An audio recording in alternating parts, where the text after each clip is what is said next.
Welcome to Frisco, The Secret History. I'm your host, Knox Bronson. I have a great episode for you today about the exotic and alluring Ah Toy, the second Chinese woman to land in San Francisco, a year before the gold rush in 1848. She wasted no time in establishing herself as a force with which to be reckoned. San Franciscans were both fascinated and outraged by her. She took truck from no man. In the short time she lived here, stories of her exploits made front-page news and flashed over the telegraph wires at lightning speed to distant newspapers across the country.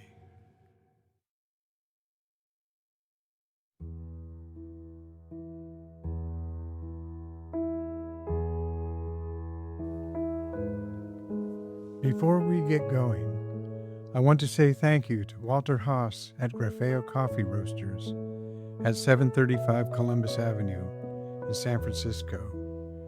Grafeo was founded in 1935 and has been supplying high-quality beans to the public and the best restaurants around the town ever since. I have been drinking Grafeo coffee since I lived around the corner on Mason Street back in the 70s. They make the richest and smoothest coffee I have ever tasted. They offer a dark roast, a light roast, and a Swiss water decaf bean. If you can't get to North Beach to pick your beans up, you can go to grafeo.com. That is graffeo.com and order there. They sell whole beans or will grind to your request. I love starting my day with a huge mug of dark roast. I have been recommending and gifting Grafeo beans to my friends forever, and I am really happy to say that Grafeo Coffee is a founding sponsor for the Frisco, The Secret History podcast. I am excited and proud to be associated with such an historic and iconic San Francisco brand. Grafeo beans are, as it says on the package, simply the finest coffee in the world. It's true. Give them a try. You will thank me.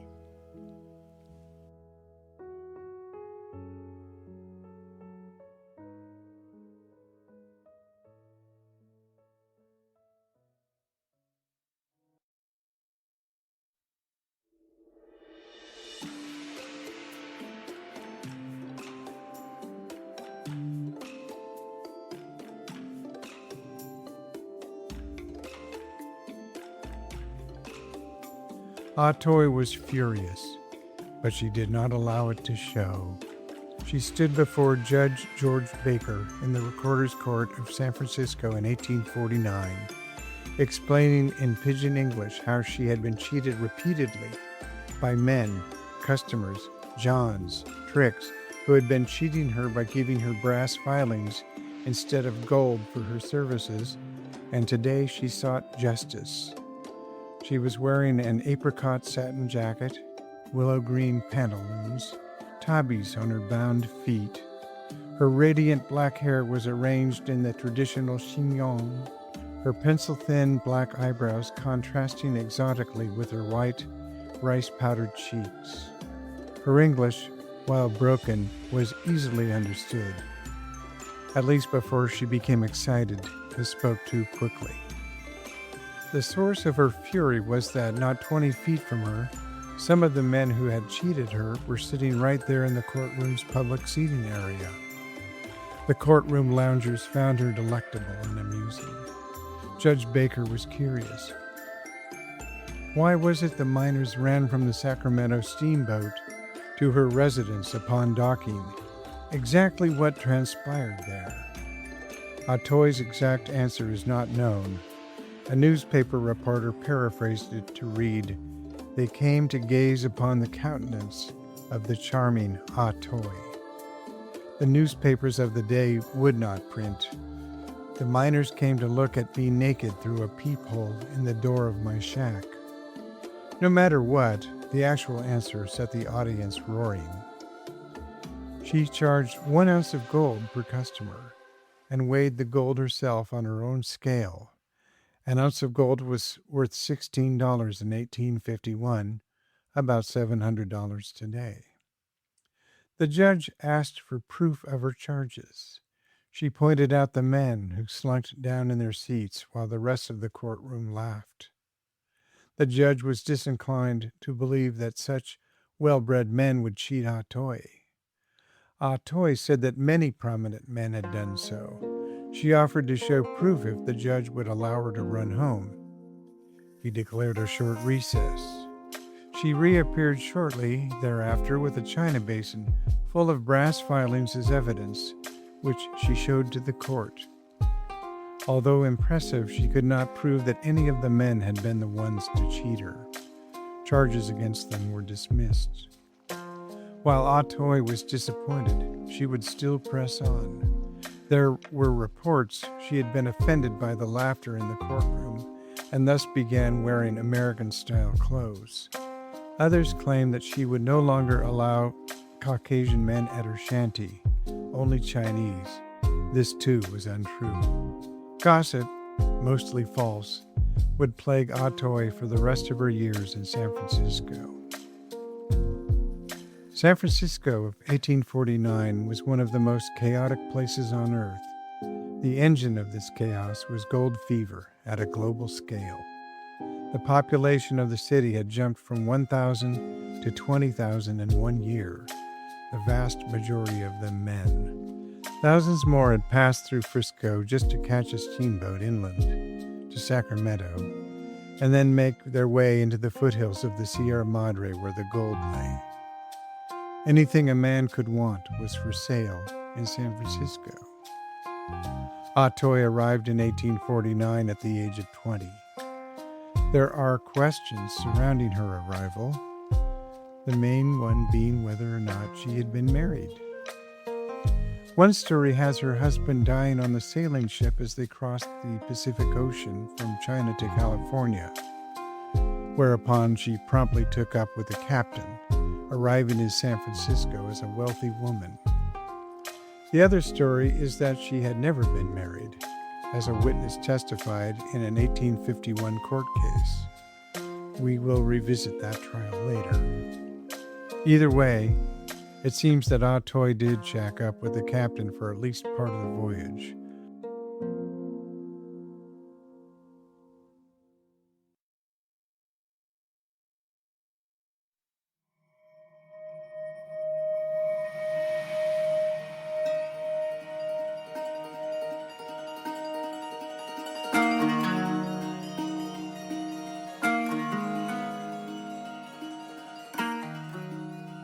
Upon her arrival, Ah Toy set up a peep show in a shanty on an alley off Clay Street.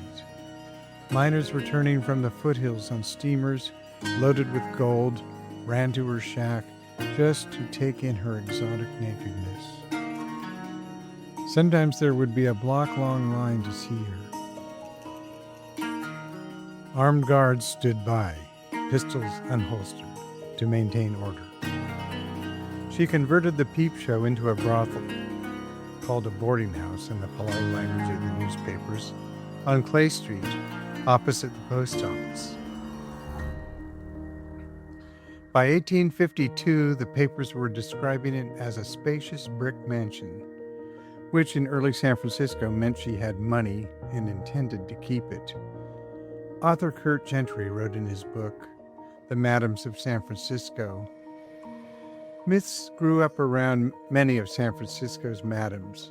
Some even created their own myths and succeeded in making the public believe them.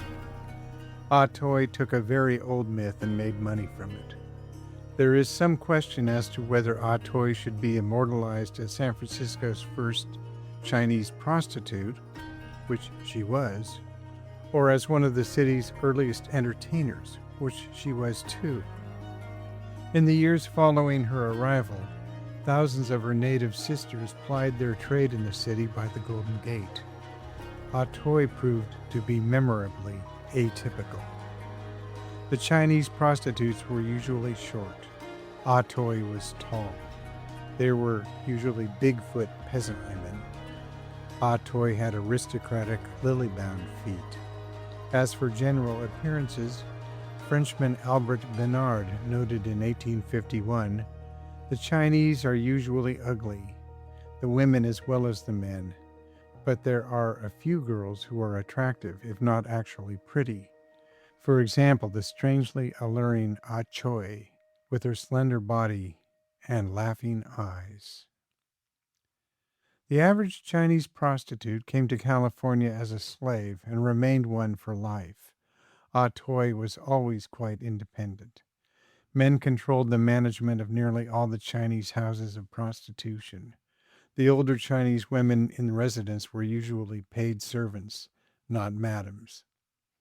Ah Toi was a madam in the best brothel tradition.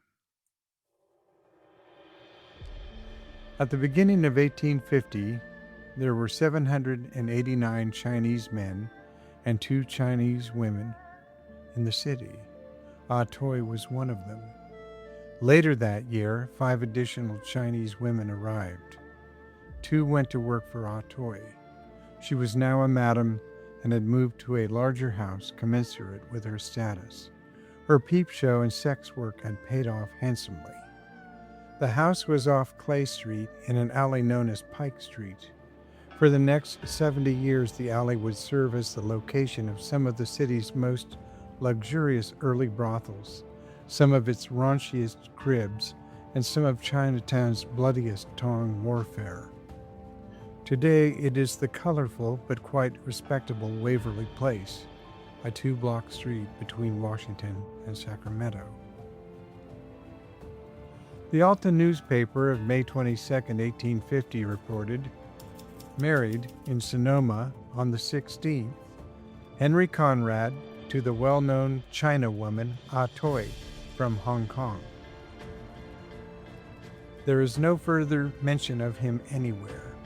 In a little over a year, Ah Toi had taken a lover. Ah Toi's fierce spirit was a problem for some men, as it always has been since time immemorial. Just look at Lithe.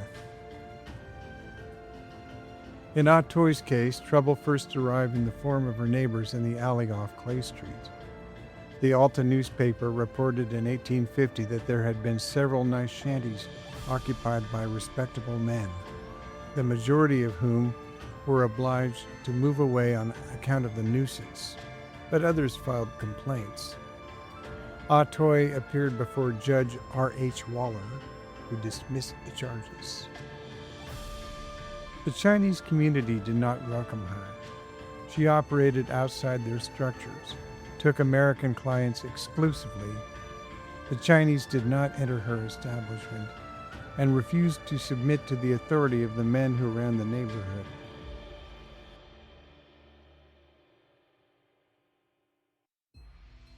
In 1851, real trouble came in the form of Norman Ah Sing, a merchant from Macau, the de facto mayor of Little China, San Francisco's Chinatown before it had a name, who had arrived in the city around the same time Ah Toi had. He quickly built political influence with extortion and protection schemes.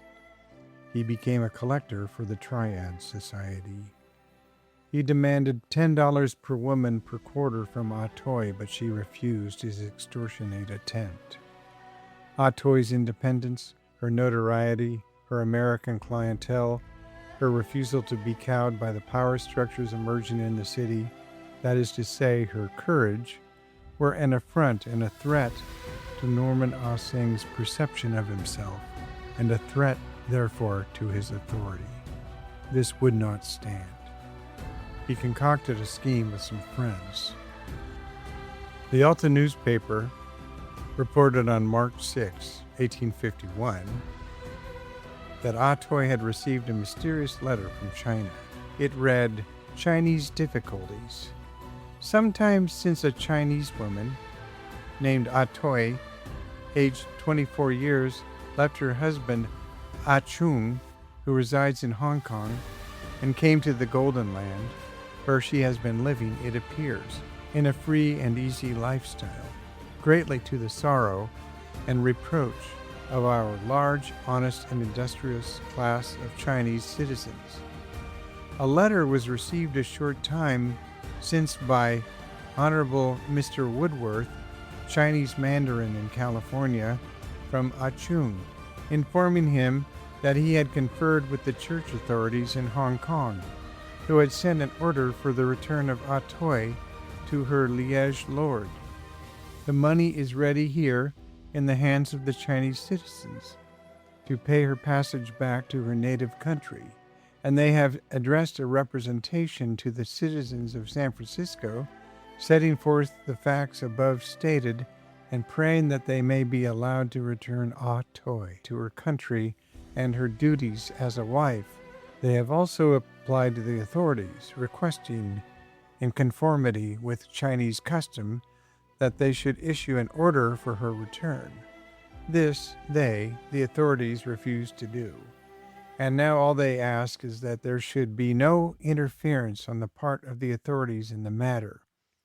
There is a great excitement among the Chinese community, who feel very much hurt at the conduct of their frail countrywoman.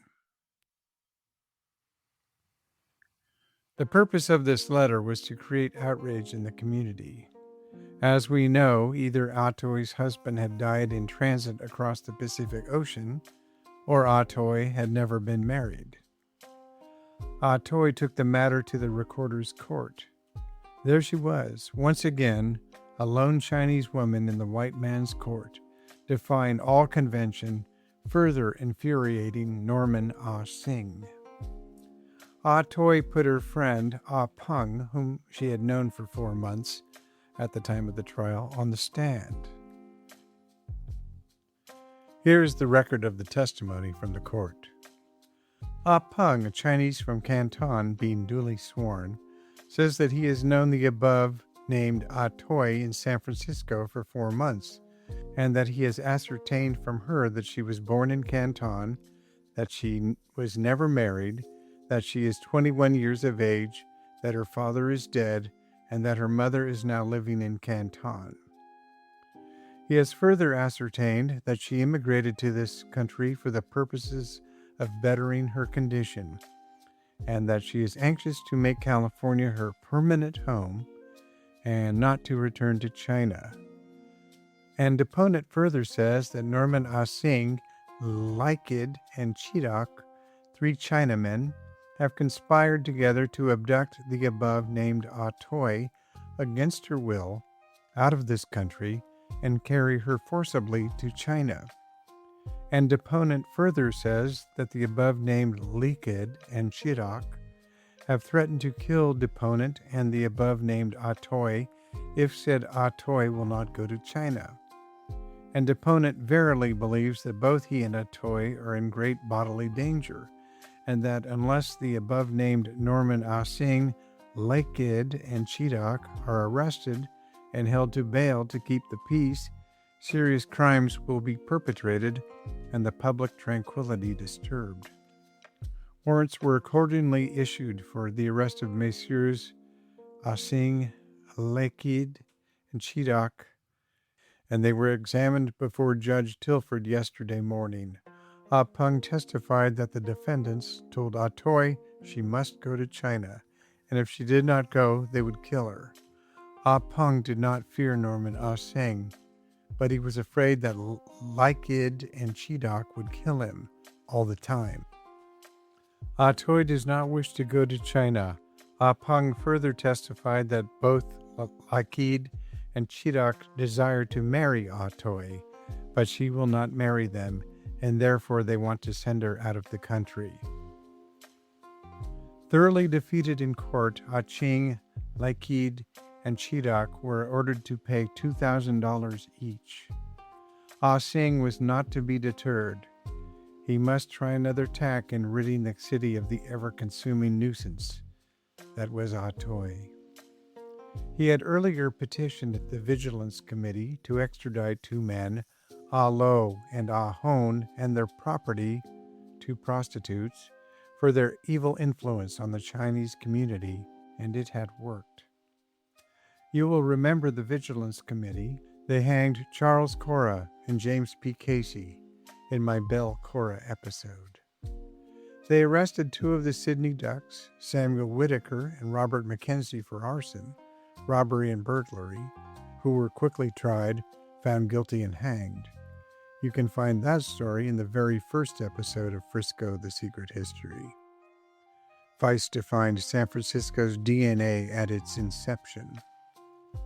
Ah Sing and his confederate, Lip Scum, petitioned the Vigilance Committee to extradite Ah Toy.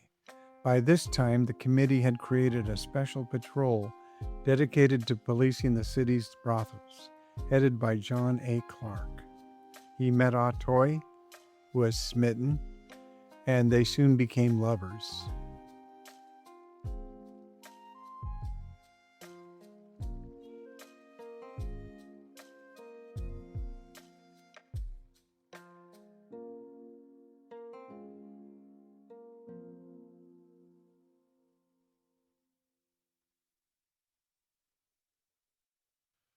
The Vigilance Committee, realizing it was being used as a weapon between the Little China factions, declined to pursue Ah Toy's deportation. Once again, Ah Toy came out on top. They had rid her of her competition, the other two Chinese prostitutes in town, and she had gained a lover.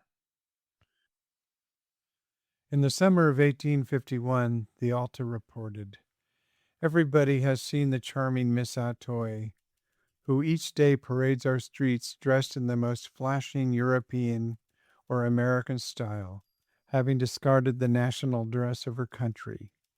She is looked upon by the true Celestials on this account as an outsider. Via recent arrival from the dominions of the brother of the sun and moon, a number of Chinese girls have arrived, who, as yet, retain their native costume. One of them attracted considerable attention yesterday, walking down the street, dressed in a splendid blue figured silk skirt, reaching a little below the knee, and below this the broad flowing pantaloons of the same material. She was rather pretty without, and her eyes were most unexceptionally turned up at an angle of about 45 degrees. It would be well for the female dress reformers in the Atlantic states to send out here for a Chinese woman as a specimen." That last sentence was a referral to the dress reform movement back east, associated with women like Amelia Bloomer. I imagine that's where bloomers came from, which advocated for women to abandon the restrictive corsets, heavy skirts, and elaborate fashions of the era in favor of more practical clothing. The movement was controversial and often mocked in the press, of course. It was a snark at the expense of both the champions of liberation and of Ah Toy. The reformers for their earnestness, and Ah Toy as an absurd embodiment of what the reformers claimed to want, a Chinese prostitute in brightly colored trousers. It also tells you something about how she was being covered as comic material, an exotic figure to be gawked at and joked about, not as a person to be taken seriously. I'm sure you know that Ah Toy would not be deterred. By the end of 1851, newspapers as far away as Wisconsin and Tennessee carried stories about Ah Toy's adventures. She had appeared in court many times. By early 1852, at least 50 times as a defendant for such crimes as burning a rival's bedding, throwing offal and slop, and keeping a disorderly house. In December of 1851, Louis Ottinger paid a visit to Ah Toy. She offered him a drink. While there, he pocketed a diamond pin worth $300, about $12,000 today. After he left, she noticed the brooch was missing and she gave chase. Let us not forget that Ah Toy's feet were lily-bound. not the same as the severe hobbling associated with lower class binding, but rather the aristocratic style, decorative and restrictive, but not fully immobilizing. Nonetheless, the binding surely restricted her ability to run, and it is a testament to her determination that she caught up with him at the City Plaza, now the Portsmouth Square area. Screaming and banging a gong, she caught him by his collar and marched him into a nearby station house. 3 days later, Oettinger was on trial for the theft. Justice moved a lot more quickly in that era. The Alta reported that Auteuil appeared in court blooming with youth, beauty, and rouge, and wearing a gallus bonnet with an orange-colored shawl. Gallus was a colloquialism for fancy. Auteuil, the paper reported, confronted Oettinger in court. She said, "You likey thief, man. You likey stealing you pin? You very bad man. Dat man stealing my pin. He ought be hang." Strangely, I can find no record of the outcome of the case, but I would bet on Auteuil.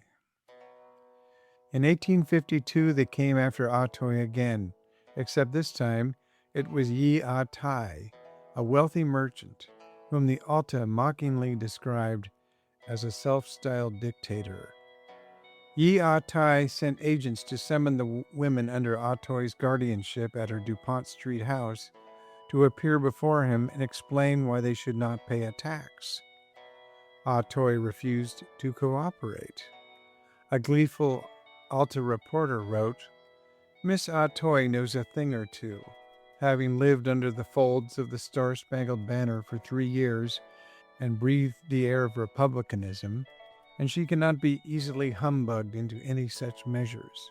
Besides, she lives near the police office and knows where to seek protection, having been before the recorder as a defendant at least 50 times herself. Auteuil had better be particular so as the power he assumes, or he may find his dignity wiped away, he being dumped in the lockup." If you do an online search about Auteuil or Yi Tai, you will find that Google AI talks about him looking after his community, setting up a 4-bed hospital, and providing nursing care for elderly Chinese immigrants. Search a little further and you find that a year after his run-in with Auteuil, quote, Yi Tai was indeed dumped in the lockup, this time for assault and grand larceny. Originally from Guangdong, he had sailed to San Francisco on a Chinese junk just before the gold rush, when he was 20 years old. He spent his first night on the streets, huddled in a doorway. Yi Tai had learned English in Hong Kong, and before long he rose to a position of leadership in the powerful Si Yup Association. Si Yup and other Chinese organizations met Chinese newcomers to the gold rush at the docks, gave them a place to stay, found them jobs, or outfitted them for the mines. They provided an important service for groups of people who spoke little English. But Si Yup had dark sides too. The San Francisco Herald alleged that Yi Tai inflicted severe corporeal punishment upon many of his more humble countrymen, cutting off their ears, flogging them, and keeping them chained for hours together. Remember this when you consider that the Lithe Auteuil not only stood up to him, she beat him like the bully he was.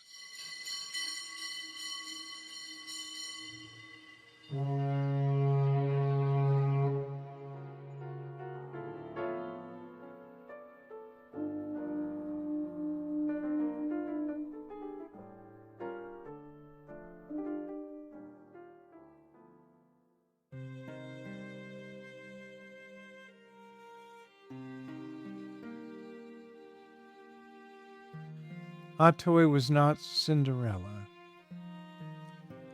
From 1852, she was running not only her own house, but attended the Barracoon as a buyer's agent in the trafficking infrastructure that brought slave girls to San Francisco.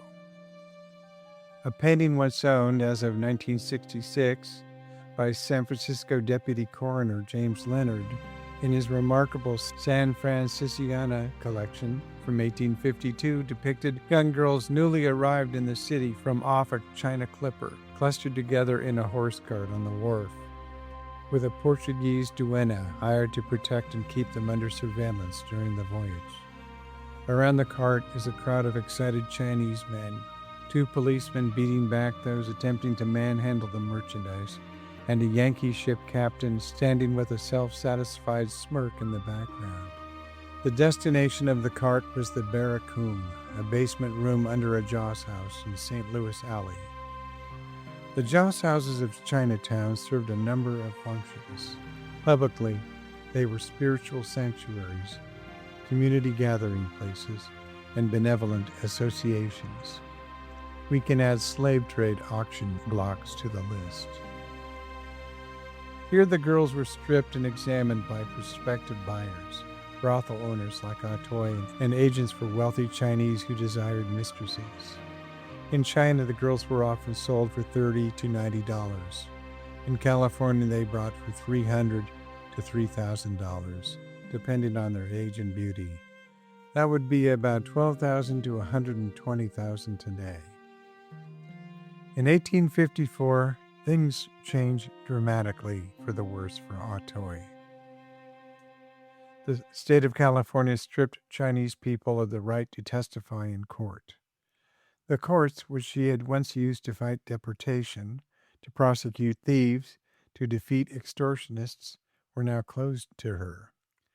Later, Emperor Norton would take up the cause of allowing Chinese to testify in court, but by then Autoy was gone for good. That year, the discriminatory enforcement of keeping a disorderly house law targeted Autoy and other Chinese madams, while white madams were not harassed. The triads established their own bordellos, with which she could not economically compete. As Bob Dylan once sang, "You don't need a weatherman to know which way the wind blows." Autoy returned to China then, taking with her a fortune in gold. I would intuit that Autoy was far too Americanized by this time, for she returned to California quite soon thereafter and married a wealthy Chinese gentleman in San Jose, California. Autoy died there in 1928. The San Francisco Examiner reported, San Jose buries China Mary, 100, famed pioneer. San Jose, February 1. In the presence of a cosmopolitan group of friends, last rites were held here for Mrs. Autoy, better known as China Mary, for more than 80 years, a familiar character in San Jose. First as the wife of a prosperous Chinese merchant when Chinatown was located right where the San Jose post office now stands, later in the Chinese quarter known as Heinleinville on the northern outskirts of the city, and finally as an aged vendor of clams at Alviso. She was known to hundreds. She died within a few months of her 100th birthday.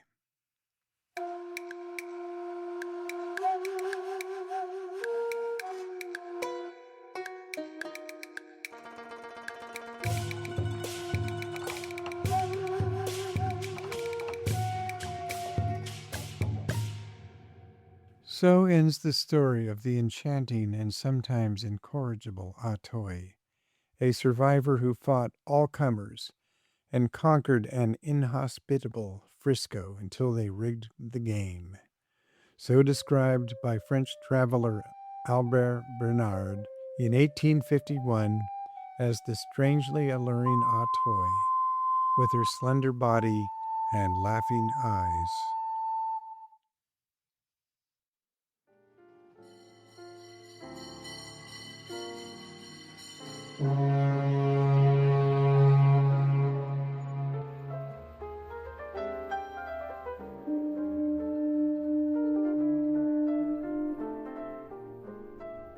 Frisco, The Secret History, is a listener-supported podcast. Main episodes will always be free. Our website is www.friscothesecrethistory.com. Visit the website for transcripts and show notes. Paid tier members, starting at as little as $5 a month, will receive bonus episodes and other perks of membership. There is a $1 tier, but that will simply give you ad-free episodes when I get some advertisers. If you enjoy the podcast, please tell your friends about it, especially those who enjoy San Francisco or true crime history. Word of mouth is the absolute best means of promotion for any creative endeavor in this world of algorithms and the ceaseless barrage of ads, notifications, and appeals on every digital platform. If you are aware of some particular aspect of San Francisco history in the 30s and 40s you would like me to research or have a story to tell, please let me know. Once again, I'm your host, Knox Bronson. Thank you for listening. Until next time, please get a little crazy and call it Frisco.